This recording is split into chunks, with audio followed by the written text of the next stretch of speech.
మరికాసేపట్లో ఇబ్రహీంపట్నంకు చేరుకోనున్నారు YCP అధినేత జగన్. మాజీ మంత్రి జోగి రమేష్ కుటుంబాన్ని పరామర్శించనున్నారు. తాడేపల్లి నుంచి వారధి, గొల్లపూడి మీదుగా ఇబ్రహీంపట్నంకు జగన్ వెళ్తున్నారు.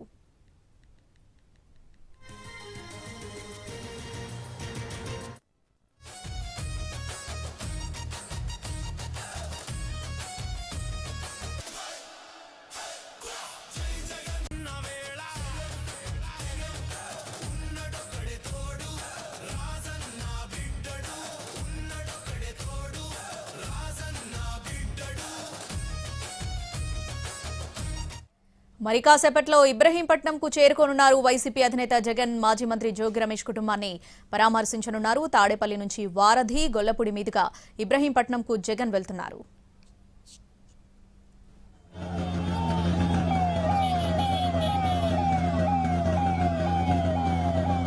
జగన్ రాకకు ముందు జోగి రమేష్ కి నోటీసులు ఇచ్చారు పోలీసులు. ప్రజలకి ఇబ్బందులు కలగకుండా చర్యలు తీసుకోవాలని సూచించారు. ఇప్పటికే పోలీసుల సూచన మేరకు జగన్ రూట్లో మార్పులు చేశారు.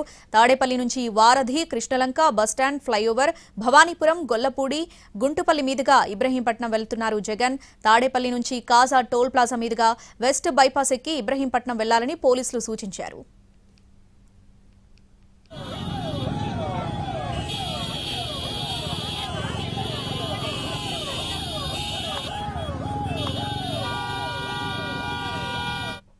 మరికాసేపట్లో ఇబ్రహీంపట్నంకు చేరుకోనున్నారు వైసీపీ అధినేత జగన్. దీనికి సంబంధించి పూర్తి అప్డేట్స్ మా ప్రతినిధి శ్రీకాంత్ జోగి నివాసం నుంచి లైవ్ లో అందిస్తారు. శ్రీకాంత్, ఇంకెంత సమయం పట్టొచ్చు జగన్ అక్కడికి చేరుకోవడానికి? డీటెయిల్స్ ఏంటి?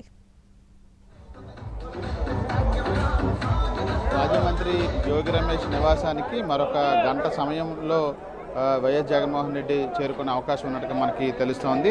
తొలుత పార్టీ నాయకత్వం నిర్ణయించినటువంటి షెడ్యూల్లో మార్పులు జరగడం వల్ల కొంత ఆలస్యం జరుగుతున్నట్టుగా తెలుస్తోంది. అదేవిధంగా జగన్ కాన్వాయ్తో పాటు పెద్ద ఎత్తున పార్టీ నేతలు, శ్రేణులు కూడా జోగి రమేష్ నివాసం వైపు వస్తున్న నేపథ్యంలో పూర్తి స్థాయిలో చాలా నెమ్మదిగా కాన్వాయ్ వెళ్తున్న పరిస్థితి. ఈ నేపథ్యంలోనే సుమారు 3 గంటల ఆలస్యంగా అయితే జగన్ పర్యటన కొనసాగుతుంది. షెడ్యూల్ ప్రకారం అయితే 12 గంటలుగా జోగి రమేష్ నివాసంలో ఆ పరామర్శ పూర్తి చేసుకుని ఆయన ఇంటికి తిరిగి వెళ్లాల్సి ఉంది. కానీ ఇప్పుడు ప్రస్తుతం 3 గంటల సమయం దాటినప్పటికీ కూడా ఇంకా జగన్ జోగి రమేష్ నివాసం దగ్గరికి కూడా చేరుకోలేదు.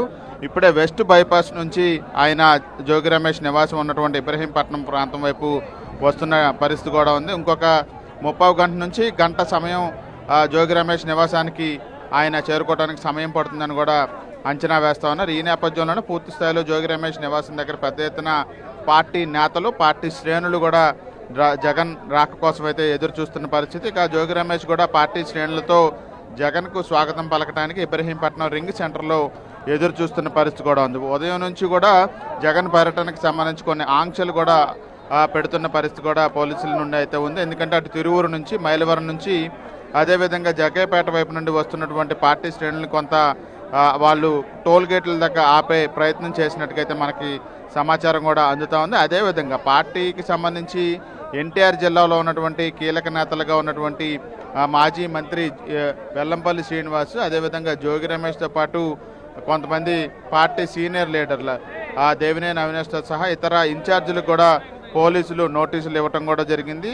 పెద్ద ఎత్తున ర్యాలీలు కానీ, ప్రదర్శనలు కానీ నిర్వహించవద్దు, దానివల్ల సామాన్య ప్రజలకు ఇబ్బంది కాబట్టి అదంతా కూడా పక్కన పెట్టాలని కూడా నోటీసుల్లో పేర్కొనడం కూడా జరిగింది. అదేవిధంగా పెద్ద ఎత్తున ప్రదర్శనలు, ర్యాలీలు నిర్వహిస్తే కనుక చర్యలు తీసుకుంటామనే నోటీసుల్లో పేర్కొన్న నేపథ్యంలో పార్టీ శ్రేణులు మాత్రం ప్రస్తుతం జగన్ కోసం అయితే జోగి రమేష్ నివాసం దగ్గర ఎదురు చూస్తున్న పరిస్థితి. ప్రస్తుతం రూట్ మార్చుకొని ఏదైతే పోలీసులు సూచించారో ఆ రూట్లోనే జగన్ కాన్వాయ్ కూడా వస్తున్న పరిస్థితి. తాడేపల్లి నుంచి అటు గుంటూరు హైవే మీదుగా వెస్ట్ బైపాస్ చేరుకున్నటువంటి జగన్ కాన్వాయ్ అక్కడి నుంచి ప్రస్తుతం ఏదైతే వెస్ట్ బైపాస్ నుంచి ఇబ్రహీంపట్నంలో సమీపంలో ఉన్నటువంటి గుంటుపల్లికి కొద్దిసేపటి క్రితమే చేరుకుంది. ఇంకొక కిలోమీటర్ దూరంలోనే జగన్ కాన్వాయ్ ఉంది. గంట సమయంలో జోగి నివాసానికి జగన్ చేరుకుంటారని చెప్తా ఉన్నారు. ఆ తర్వాత పరామర్శించి మీడియాతో మాట్లాడిన తర్వాత జగన్ తిరిగి వెళ్ళిపోతారు. కాబట్టి పూర్తి స్థాయిలో అయితే క్యాడర్ కానీ, అటు నేతలు కానీ జోగి రమేష్ నివాసం